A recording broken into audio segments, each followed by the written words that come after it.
Hello friends, welcome to Vijay Thiyags. Kerala ஸ்பெஷலான இந்த நெய்யப்பம் நல்லா தலன்னு இந்த நெய்யில் வேகுது பாருங்கள். இதை எடுத்து சாப்பிட்டோன்னா கமகமன்னு வாசனையாக இருக்கும். ஈஸியான மெத்தடில் இந்த நெய்யப்பம் செய்கிற மெத்தடை தான் பார்க்க போகிறோம். ரொம்ப ஈஸியாக இப்படி செய்கிறது தான். ஏன்னா படிப்படியாக நம்ம செய்துட்டு இருந்தோன்னா ரொம்ப லேட் ஆகும். இது ரொம்ப ஈஸியான மெத்தடில் தான் பார்க்க போகிறோம். சுட சுட சாப்பிட்டிங்கன்னா சூப்பராக இருக்கும். ஊற வச்சுட்டு ஒரு நாள் கழித்து சாப்பிட்டிங்கன்னா அது இன்னுமே டேஸ்ட்டாக இருக்கும். 1 கப் தேங்காய் துருவினது, 1 கப் வாழைப்பழம், இதை மாதிரி வெல்லம், அடுத்தது 1 கப் அளவுக்கு ஊற வச்ச பச்சரிசி. இந்த 4 பொருட்கள் போதும். இதை அரைக்கிறதுல தான் நமக்கு ட்ரிக்ஸே இருக்குது. நல்லா அரைக்கிறதுக்கு ஃபஸ்ட்டு மிக்சியில் பச்சரிசியை போட்டு அரைச்சிக்கோங்க. சும்மா கொஞ்சமாக தண்ணி தெளித்து, அதுக்கப்புறம் வெல்லம் நறுக்கி போட்டு அதை ஒரு சுற்றிக்கோங்க. அதுக்கப்புறமா வாழைப்பழத்தை ஒரு சுற்றிக்கோங்க. கருப்பு எள்ளு மிக்ஸ் பண்ணிவிட்டு நல்லா ஒரு நெய்யில் போட்டு எடுத்திங்கன்னா சூப்பராக இருக்கும் டேஸ்ட்டு. ஃபஸ்ட்டு நான் கொஞ்சமாக தண்ணி தெளித்து பச்சரிசியை அரைச்சி எடுத்தாச்சு. அதுக்கு மேலே 1 கப் வெல்லம், இதை போட்டு ஒரு சுற்றிட்டோன்னா வெள்ளத்தில் இருக்க ஈரப்பதத்துக்கே நல்லா பார்த்திங்கன்னா அரிசி மாவு மசிஞ்சிரும். அதுக்கு அடுத்தது வாழைப்பழம் போட்டுக்கலாம். எப்பயுமே முதல்ல நீங்கள் இந்த பச்சரிசியை கொஞ்சம் நைஸாக அரைச்சிடுங்க. அதுக்கப்புறம் வெல்லம் போட்டு அரைச்சிக்கோங்க. இந்த வெல்லத்தில் நமக்கு மண் கல் இல்லாததால் நான் அப்படியே வெல்லம் போட்டு அரைச்சிக்கிறேன். இல்லை உங்களுக்கு வெல்லத்தில் மண் இருக்கோன்னு டவுட் இருந்ததுன்னா கண்டிப்பாக நீங்கள் தட்டி போட்டு நல்லா கொதிக்க வச்சு வடிகட்டி ஊற்றி அந்த தண்ணியை ஊற்றி வெல்லம் தண்ணியை ஊற்றி தான் நீங்கள் இந்த பச்சரிசியை அரைக்கணும். ஃபைனலாக இப்போ இந்த வாழைப்பழத்தை போட்டு அரைச்சிக்கலாம். இன்றைக்கி நான் நல்லா கனிஞ்ச நேந்திரம் பழம் போட்டுருக்கேன்.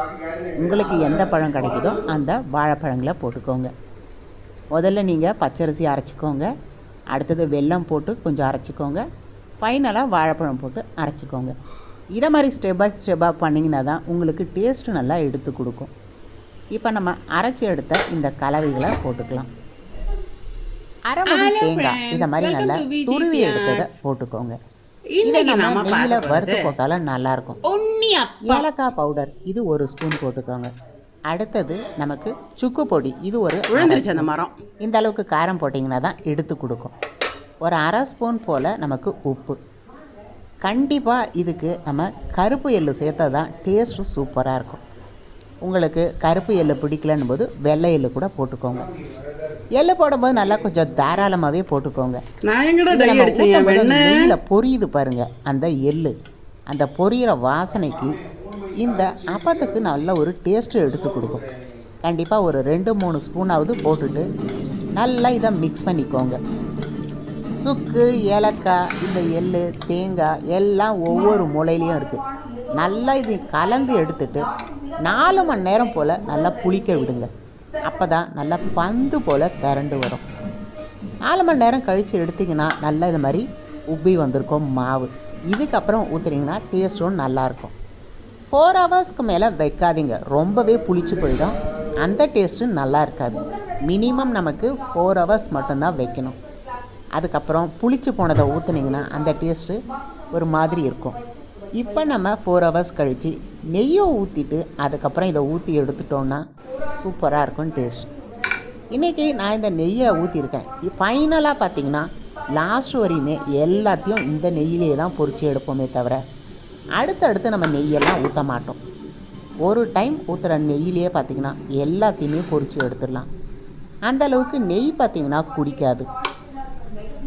தேங்காய் எண்ணெயில் பொரித்தாலும் வாசனை பார்த்திங்கன்னா சூப்பராக இருக்கும். ஸோ உங்களோட சாய்ஸ் தான், நீங்கள் நெய் ஊற்றி பொரிக்கிறீங்களா இல்லை தேங்காய் எண்ணெய் ஊற்றி பொரிக்கிறீங்களான்னுட்டு. இந்த அளவுக்கு தலன்னு ஊற்றுனீங்கன்னா தான் அடுத்த நாள் வச்சு சாப்பிடும் போதும் நல்லா கமகமன் இருக்கும். இப்போ பாதி அளவுக்கு நெய் ஊற்றுனதால ஒரு 1/2 ஸ்பூன் போல் இந்த கலவையை ஊற்றிக்கோங்க. பாதி இடம் நமக்கு காலியாக தான் இருக்கணும். ஏன்னா நல்லா வெந்து வந்த பிறகு அந்த பூ போல் வருது பாருங்கள் பந்து மாதிரி, அது வெந்து வரத்துக்கு கொஞ்சம் இடம் இருக்கணும். நல்லா இது பொரியிற அளவுக்கு சிம்மில் வச்சுட்டு தலன்ட்டு நெய்யிலேயே வேக வச்சிடணும். எந்த அளவுக்கு நல்லா இது பொரிஞ்சு வருதோ வாசனையும் நல்லாயிருக்கும், டேஸ்ட்டும் நல்லாயிருக்கும். இந்த உண்ணியப்பம் கேரளாவில் பார்த்திங்கன்னா ரொம்பவே ஃபேமஸானது. ஓணம் டைமில் எல்லா வீடுகள்லேயும் இந்த உண்ணியப்பம் கண்டிப்பாக செய்வாங்க.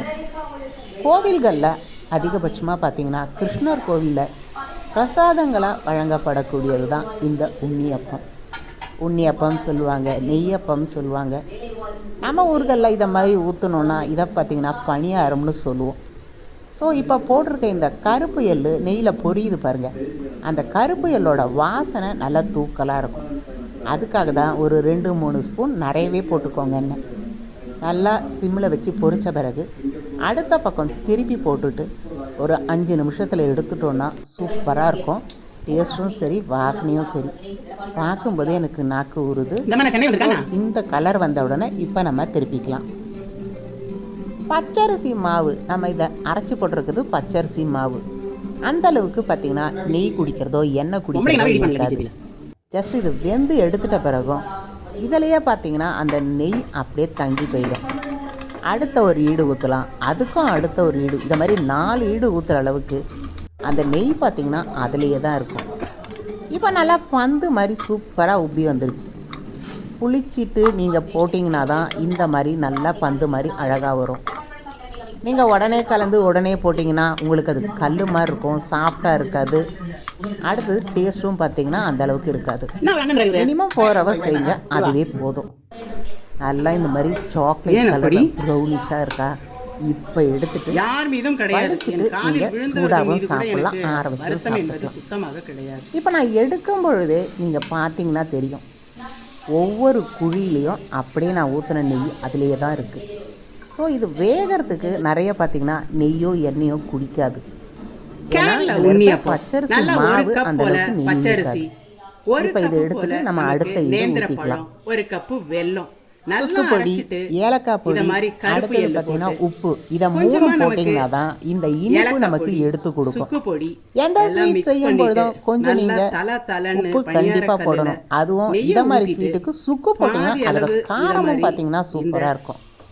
இப்போ எல்லாமே நல்லா வெந்து வந்துடுது. இந்த டைமில் நம்ம எடுத்துட்டு அடுத்த ஈடு உண்ணியப்பம் என்னோட ஃபேவரட்னு சொன்னீங்கன்னா இந்த நெய்யில் ஊற்றி எடுக்கிற நெய்யப்பம். உங்களுக்கு பிடிச்ச மாதிரி நீங்கள் வாழைப்பழம் சன்ஃப்ளவர் ஆயிலில் ஊற்றலாம். இதை மாதிரி செய்து பாருங்க. நல்லெண்ணெயில் ஊற்றினாலும் மனமாக இருக்கும். ஸோ நல்லெண்ணெய், தேங்காய் எண்ணெய், நெய் எதில் ஊற்றி சாப்பிட்டாலும் சூப்பராக இருக்கும். கண்டிப்பாக நெய்யப்பம் பொழுது நம்ம நெய்யில் ஊற்றி சாப்பிட்டா தான் நல்லாயிருக்கும். விஜய் தியாக்ஸ் சேனல் கண்டிப்பாக இந்த ஓணத்துக்கு இதே மாதிரி டிஷ் உங்கள் வீட்டில் செஞ்சு சாப்பிடுங்க. ஈவினிங் டைமில் ஒரு சுவாமிக்கு ஒரு நெய்வேத்தியமாக கூட செய்யலாம். எனக்கு இப்போ நாக்கு ஊறுது, நான் சாப்பிட போகிறேன். கண்டிப்பாக இதே ஸ்டைலில் நீங்கள் செய்துட்டு டேஸ்ட் எப்படி வந்துன்னு சொல்லுங்கள். உங்கள் ஃப்ரெண்ட்ஸ் எல்லாம் ஓணத்துக்கு இதை செய்து சாப்பிடணும்போது இந்த ஈஸி மெத்தடை கண்டிப்பாக ஷேர் பண்ணுங்கள். பேச்சுலர் பிரியாணி ஈஸியான மெத்தடில் எப்படி பேச்சுலர் பிரியாணி செய்யாது, இதை தான் நம்ம அடுத்த பதிவில் பார்க்க போகிறோம். தொடர்ந்து வர பதிவுகளில் ஈஸி மெத்தடில் எப்படி நம்ம குக் பண்ணுறது அதை தெரிஞ்சுக்கணும் போது விஜய் தியாக்ஸ் சேனலை சப்ஸ்கிரைப் பண்ண மறக்காதீங்க. என்ன வேணும், என்ன வேணும், என்ன வேணும்?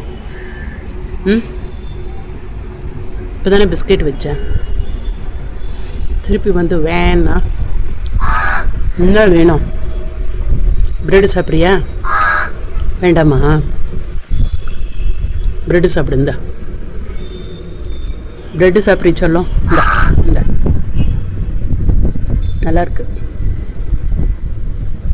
இப்போ தானே முறுக்கு சாப்பிட்ட, முறுக்கு சாப்பிட்டுட்ட, இப்போ ப்ரெட்டு சாப்பிடு. இந்தடி சொல்லும், செல்லக்குட்டி இந்தா சாப்பிடு. முறுக்கு தான் வேணுமா? ப்ரெட்டு சாப்பிட மாட்டியா? ப்ரெட்டு சாப்பிட மாட்டியா? இரு, முறுக்கு டப்பா எடுத்துகிட்டு வரேன். வர இரு.